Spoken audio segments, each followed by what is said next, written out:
जाएंगे कहाँ। ऐसे ही वाल्मीकि समाज को भी उन्होंने अपना बंधुआ वोट बैंक माना है कि हमारे को वोट नहीं देंगे तो जाएंगे कहाँ। लेकिन अब समय आ गया ये सोचने का कि पिछले 65 साल से और उसी तरह से बीजेपी हिंदुओं को अपना वोट बैंक मानती है। ना बीजेपी ने हिंदुओं के लिए कुछ किया, ना कांग्रेस ने वाल्मीकि और मुसलमान समाज के लिए कुछ किया।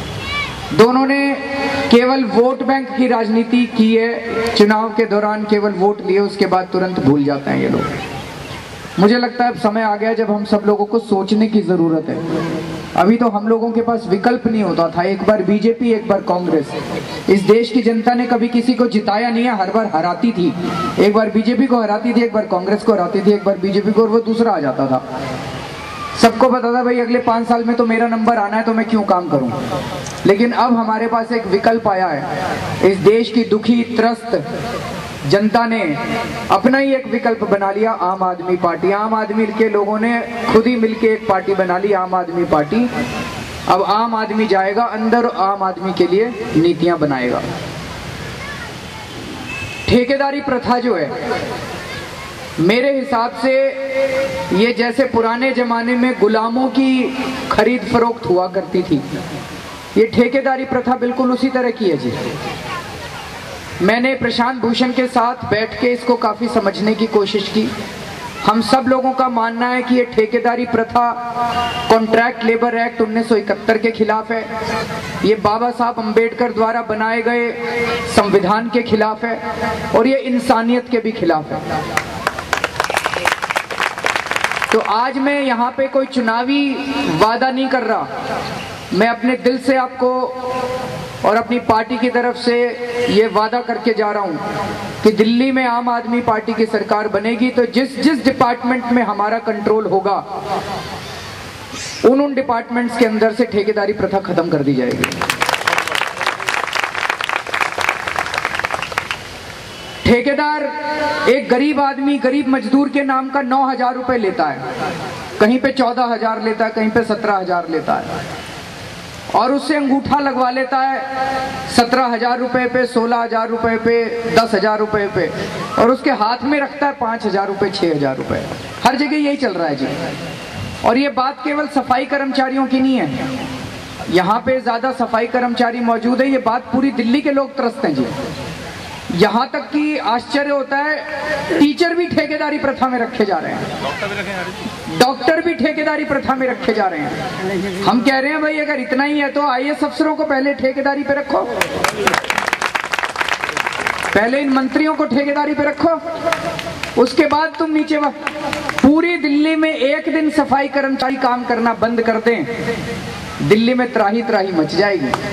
लेकिन अगर एक दिन सारे आईएएस अफसर काम करना बंद कर दे, कोई फर्क नहीं पड़ने वाला। तो इन आईएएस अफसरों को रख लो ठेकेदारी के ऊपर अगर रखना है तो। सफाई कर्मचारियों को, ये तो कॉन्ट्रैक्ट लेबर एक्ट के अंदर लिखा हुआ है कि जो काम, जैसे मान लीजिए हमको ये बिल्डिंग बनानी है, ये बिल्डिंग बनाने का काम 6 महीने में पूरा हो जाएगा, तो ऐसे काम के लिए तो ठेकेदार की जरूरत पड़ती है। वो मजदूर लाता है, 6 महीने में बिल्डिंग बन गई और फिर वो चले जाते हैं। लेकिन जो काम 365 दिन करने की जरूरत है, वहां ठेकेदार नहीं रख सकते आप। ये कानून का उल्लंघन है, कॉन्ट्रैक्ट लेबर एक्ट की उसका उल्लंघन है ये। वहां पे आपको परमानेंट नौकरी देनी पड़ती है, ये कानून कहता है देश का। तो जो नर्सें हैं, जो टीचर है, जो सफाई कर्मचारी है, जो बिजली कंपनियों के अंदर आज 35,000 कर्मचारी ठेके पे काम कर रहे हैं, 10,000 परमानेंट हैं, 35,000 ठेकेदारी के ऊपर है। तो ये सारा का सारा शोषण का जो सिस्टम है, इस सिस्टम को खत्म किया जाएगा। और ये हम अकेले नहीं कर सकते जी, हम सब लोगों को मिलके करना पड़ेगा। मैं ये कह दूं मैं मुख्यमंत्री बन जाऊंगा और मैं सारा एक झाड़ू चलाऊंगा और सारा हम सारे मिलके, हम तुम्हारे साथ हैं। केजरीवाल जी 2 मुद्दे उठाए और दोनों मुद्दे बिल्कुल वो कहते हैं ना, hitting the nail on its head. एक तो उन्होंने ठेकेदारी प्रथा और दूसरी उन्होंने शिक्षा।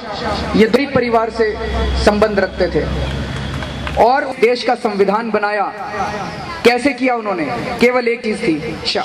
लोगों को पता ही नहीं होता कि बाबा साहब अम्बेडकर कौन है। उनको छूत बर्दाश्त की, खूब मार पिटाई झेली और उसके बाद वो शिक्षित हुए। उन्होंने फॉरेन में जाके शिक्षा ली और फिर उन्होंने इस देश का संविधान बनाया। बच्चा एक पीढ़ी के अंदर पूरे के पूरे परिवार को गरीबी से पार लगा सकता है। फिर पूरे वाल्मीकि समाज के बच्चे, आज वाल्मीकि समाज का बच्चा जब बड़ा होता है तो वो बड़ा होकर फिर सफाई कर्मचारी की नौकरी ढूंढता है। ये तो गलत बात है।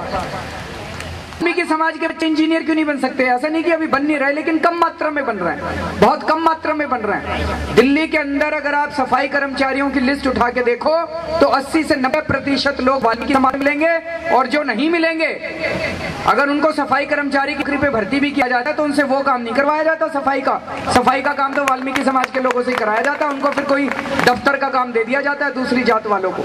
आज भी वो छुआछूत और आज भी वो डिस्क्रिमिनेशन जो है वो आज दिल्ली में भी बरकरार है। गांव-गांव में तो है, वो तो हम देखते ही हैं। गांव के टोलों के अंदर मैं गया था, बिहार और उत्तर प्रदेश के गांव में, वहां टोलों में रहते हैं आज भी छुआछूत वैसे ही बरकरार जैसे हम कहानियों में